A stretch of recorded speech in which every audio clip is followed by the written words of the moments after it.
रब इश्रह ली सदरी वयस्सिर ली अमरी वहलुल उक़दतम मिन लिसानी यफ़क़हू क़ौली। सलातु व सलामुन अलैका या रसूलल्लाह व अला आलिका व सहाबिका या हबीबल्लाह।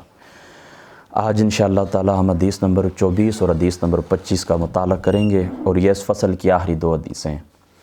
हज़रत उबादा इब्न सामित रज़ियल्लाहु ताला अन्हु आप इस हदीस पाक के रावी आप फरमाते हैं कि क़ाल रसूलुल्लाह सल्लल्लाहु ताला अलैहि वसल्लम, हुज़ूर अलैहिस्सलातु वस्सलाम ने फरमाया, मन शहिदा अल्ला इलाहा इल्लल्लाह वहदहु ला शरीका लहू व अन्ना मुहम्मदन अब्दुहु व रसूलुहु, कि जो बंदा गवाही दे कि अल्लाह ताला है कि मोहम्मद मुस्तफ़ा उसके बंदे और उसके रसूल हैं, व अन्ना ईसा अब्दुल्लाह व रसूलुहु, और ईसा अलैहिस्सलाम अल्लाह के बंदे और उसके रसूल हैं, व इब्नु अम्मतिही, और उसकी बंदी के बेटे हैं, व कलिमतुहु अलक़ा इला मरियम, और वो अल्लाह ताला का कलमा है, व रूहुम मिन्हु, और अल्लाह ताला की रूह हैं।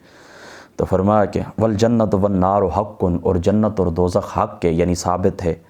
अदखलहुल्लाहुल जन्ना अला मा कान मिनल अमल, अल्लाह ताला उसको जन्नत के अंदर दाखिल करेंगे ख्वाह जिस अमल के ऊपर भी वो हो। हदीस पाक देखें मुश्किल नहीं है, बहुत आसान है, तफसील बताने की ज़रूरत नहीं है या कोई। देखें आका अलैहिस्सलातु वस्सलाम फरमाते हैं कि जो बंदा इस बात की गवाही दे कि अल्लाह ताला है कि मोहम्मद मुस्तफ़ा उसके बंदे और उसके रसूल हैं, और ईसा अलैहिस्सलातु वस्सलाम अल्लाह के बंदे और उसके रसूल हैं, और उसकी बंदी के बेटे हैं, और अल्लाह ताला का कलमा है, और अल्लाह ताला की रूह हैं, और जन्नत और दोज़ख हक़ के, तो वो बंदा जन्नत के अंदर दाखिल होगा जिस अमल के ऊपर भी हो। ये आखिरी जो अल्फाज है ना, जिस अमल के ऊपर भी हो, ये अहले सुन्नत का अकीदा है। मुअतज़िला का रद्द है यहाँ पर कि जो कहते हैं गुनाह कबीरा का मुर्तकिब हमेशा दोज़खी है।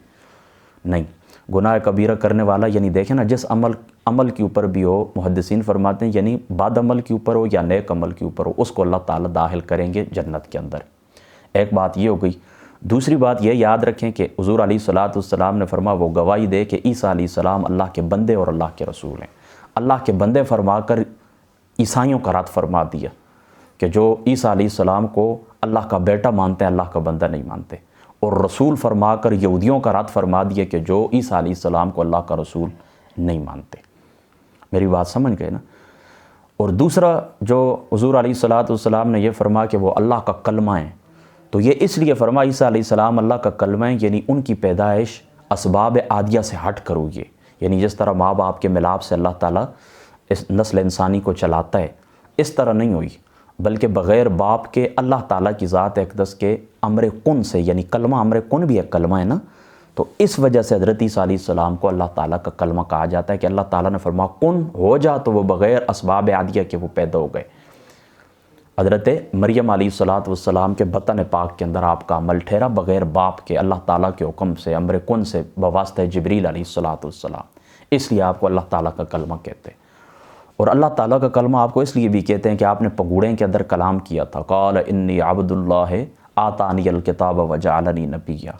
तो अल्लाह ताला की सिफ़त कलाम के आप मज़र हुए कि बचपन के अंदर 3 दिन या 4 दिन आपकी उम्र थी, आपने कलाम किया। इस वजह से आपको क्या कहते हैं? अल्लाह ताला का कलमा कहते हैं। और अल्लाह ताला की रूह आपको इसलिए कहते हैं कि आपने बहुत सारे मुर्दा दिलों को रूहानी ज़िंदगी बख्शी, मानवी तौर पर इसी तौर के ऊपर भी मुर्दे भी ज़िंदा किए और मुर्दा दिलों को आपने ज़िंदगी भी बख्शी, इसलिए आपको अल्लाह ताला की रूह भी कहा जाता है। ठीक है ना, ये बात समझ गए ना। और जन्नत और दोज़ख के मुतालिक तो आप जानते हैं कि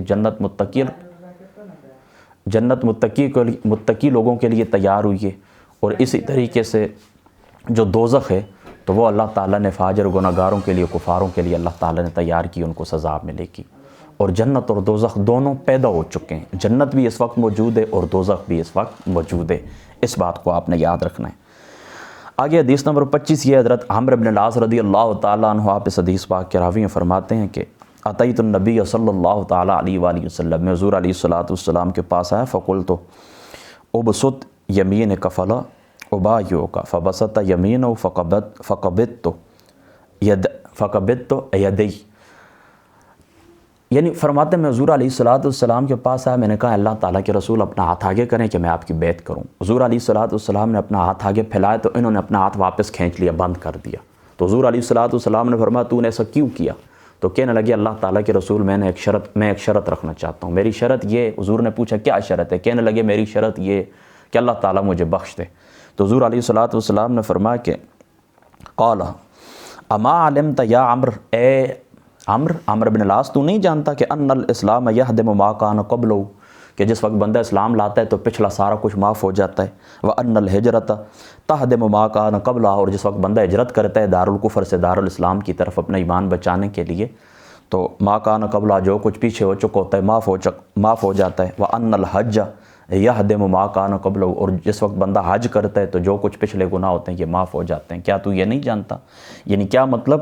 اسلام، ہجرت اور حج، جس وقت بندہ کفر سے اسلام کے اندر داخل ہوتا ہے، دارالکفر سے دارالاسلام کے اندر آتا ہے یا حج کرتا ہے تو پچھلا سب کچھ معاف ہو جاتا ہے۔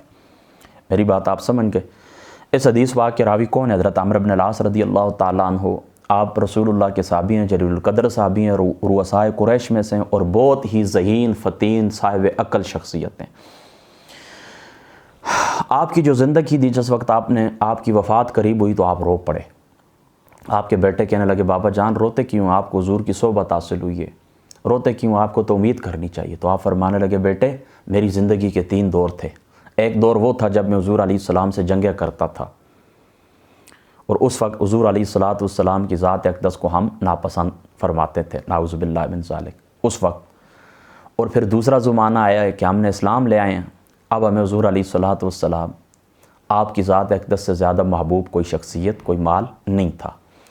پھر اس طرح وہ حضور دنیا سے چلے گئے۔ زندگی کا تیسرا دور یہ کہ ہم نے عمارت دیکھی، یعنی اپنی حکومت کی طرف ان کا اشارہ تھا نا۔ حضرت مولا علی المرتضیٰ، حضرت معاویہ رضی اللہ تعالیٰ عنہ کی آپس میں جنگیں، پھر حضرت عمرو بن العاص کا درمیان میں فیصل بننا، پھر اسی طریقے سے مصر کی گورنری، اس کی طرف اشارہ تھا کہ میں حکومت کے معاملات کے اندر مشغول ہوا ہوں، تو افراد اور تفرید مجھ سے ہو گئی ہے۔ اب کیا جانوں کہ اللہ تعالیٰ کی ذات اقدس میرے ساتھ کیا معاملہ کرتے ہیں۔ یہ آپ کی مختصر زندگی تھی، یعنی 3 دور آپ نے بیان فرمائے۔ قبل از اسلام جب حضور علیہ السلام کی ذات اقدس سخت ناپسند تھی، اور بعد از اسلام جب حضور علیہ السلام کی ذات اقدس کائنات سے محبوب ترین ہو گئی، اور حضور کی وفات کے بعد عمارت کا زمانہ۔ آپ کی زندگی کے اندر بہت سارے واقعات ہیں جن کے اوپر کچھ لوگ اعتراضات بھی کرتے ہیں۔ بہرحال انشاءاللہ تعالی زندگی باقی رہی تو ان کی جو زندگی اس کو تفصیلی طور کے اوپر میں آپ لوگوں کے سامنے رکھوں گا۔ یہ حدیث پاک کے راوی ہیں، تب میں نے مختصر آپ کا تعارف کروایا ہے، اور یہاں پر اس حدیث پاک کے اندر یہ بات ثابت ہوتی ہے کہ حج، اسلام اور ہجرت یہ پچھلے گناہوں کو معاف کر دیتے ہیں۔ تو اب سوال یہ پیدا ہوتا ہے کہ بندہ لوگوں کے حقوق کے اوپر ڈاکر ڈالتا رہے اور پھر اس طرح کرے جا کر حج کر دے تو پچھلا سب کچھ معاف ہو جائے گا، کیا یہ بات ممکن ہے؟ تو یاد رکھیں کہ اس حدیث پاک کے اندر جو 3 چیزوں کا آقا علیہ السلام نے ذکر فرمایا، اسلام، حج اور ہجرت، یہ پچھلے گناہوں کو معاف فرما دیتی ہے۔ یاد رکھیں کہ اسلام پچھلے سابقہ جو گناہ ہوتے ہیں، یعنی حقوق اللہ ہوں یا حقوق العباد، معاف ہو جاتے ہیں۔ اسلام جس وقت بندہ لاتا ہے تو پچھلے جتنے بھی جو کچھ گناہ ہوتے ہیں ان کا تعلق حقوق العباد سے ہوتا ہے یا حقوق اللہ سے ہوتا ہے، وہ معاف ہو جاتے ہیں۔ لیکن حج اور ہجرت، یعنی بندہ حج کرتا ہے یا دارالکفر سے دارالاسلام کے اندر آتا ہے اپنا ایمان بچانے کے لیے، تو یاد رکھیں پچھلے معاف ہوتے ہیں فقط حقوق اللہ، حقوق العباد معاف نہیں ہوتے۔ بس یہ فرق آپ نے یاد رکھنا ہے۔ یعنی اسلام جس وقت بندہ لے آتا ہے تو اس سے پہلے جو کچھ حقوق اللہ، حقوق العباد سب معاف ہو گئے، لیکن آپ نے حج کیا یا ہجرت کی تو حقوق اللہ معاف ہو گئے، حقوق العباد معاف نہیں ہو سکتے۔ ورنہ تو آسان تھا، لوگ کروڑوں روپے غبن کریں، جا کر حج کرائیں، جان چھوٹ جائے ان کی۔ اس طرح نہیں ہے، حقوق اللہ معاف ہو جاتے ہیں، حج اور ہجرت سے حقوق العباد معاف نہیں ہوتے، اور اسلام لانے سے حقوق اللہ بھی معاف ہو جاتے ہیں، حقوق العباد بھی معاف ہو جاتے ہیں۔ بس اللہ پاک عمل کی توفیق عطا فرما۔ واخر دعوانا ان الحمد للہ رب العالمین۔